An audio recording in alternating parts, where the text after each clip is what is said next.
চলো বন্ধুরা একটা পরীক্ষা হয়ে যাক। আমরা দোকানে যে ম্যাঙ্গো বারটা খাই সেইটা বেশি মজা না আমরা যেটা আজকে বানাচ্ছি এইটা বেশি মজা। তো বেশি কথা না বলে ভিডিও শুরু করি। আসসালামু আলাইকুম এভরিওয়ান। আজকে আমি আপনাদের দেখাবো ম্যাঙ্গো বারের একটি সহজ রেসিপি। এটা অনেক মজাদার হয় খেতে। এটা আপনি চাইলে পাকা আম দিয়ে বানাতে পারেন। সেক্ষেত্রে চিনিটা একটু কম লাগবে। আর কাঁচা আম দিয়েও করা যায় কোনো সমস্যা নেই। শুধু চিনির পরিমাণটা একটু কম বেশি যাই হোক। আমি আম পাতলা করে কেটে নিয়েছি। এবারে আমি চুলায় পানি দিয়ে আমগুলো সিদ্ধ করে নিব। এই ম্যাঙ্গো বারটা আপনি বানালে এটা কিন্তু অনেকটা স্বাস্থ্যকর হবে যেহেতু আপনি এটা বাসায় খুব যত্ন করে বানাবেন আর বিশেষ করে বাচ্চাদের জন্য। বাচ্চারা এটা খুব মজা করে খায় কারণ আমি এটা সাক্ষী আমার ভাগ্না-ভাগ্নী আছে তারা প্রচুর পছন্দ করে তাদের জন্য আমার এটা বানাতে হয়। আর এটার জন্য আমি এখানে ওরা খেয়ে ফেলে খুবই তাড়াতাড়ি। এজন্য আমি ভিনেগার ব্যবহার করি নাই। আমার যেহেতু অনেকদিন সংরক্ষণের কোনো দরকার নেই। আপনি যদি অনেকদিন সংরক্ষণ করতে চান তাহলে আপনি ভিনেগার ব্যবহার করতে পারেন, কোনো সমস্যা নাই। আর এই আমগুলো সিদ্ধ হওয়ার পরে এভাবে আমি ঝুরিটি দিয়ে ছেঁকে নিব। কারণ আমের মধ্যে কিছু আঁশ থাকে যেগুলো ঝুরির মধ্যে বেজে যায়। আমগুলো নিচে পড়ে যাবে আর আঁশগুলো উপরে থেকে যাবে। এজন্য আমি ঝুরিটাই ব্যবহার করেছি। আপনি চাইলে ব্লেন্ডারও করতে পারেন। সেক্ষেত্রে আঁশটা রয়ে যাওয়ার সম্ভাবনা আছে। সেই দায় আমি নিব না।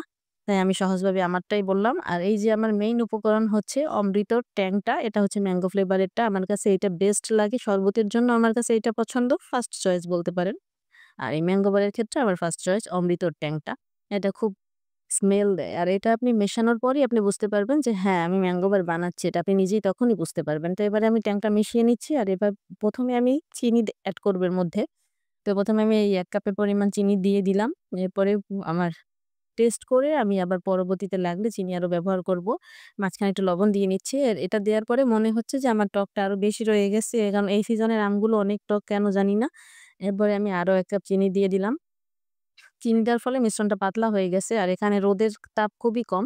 এজন্য আমি চুলায় নিয়ে আরেকটু জাল করে নিব যাতে আরেকটু ঘন করে নিব যাতে রোদে আমার কম দেয়া লাগে।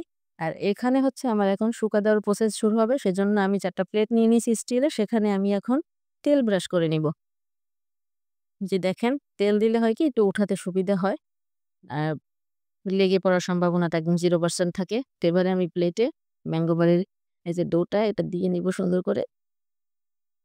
এই যে এবার সুন্দর করে নাড়াচাড়া দিয়ে পুরোটা মিশিয়ে নিতে হবে যাতে মধ্যে কোনো ফাঁকা না থাকে। এইবারে আমার এই ৪ টা প্লেট রেডি। এগুলো আমি শুকা দেব। ২-৩ দিন লাগবে আমার শুকাতে। শুকানোর পরের অবস্থা দেখুন।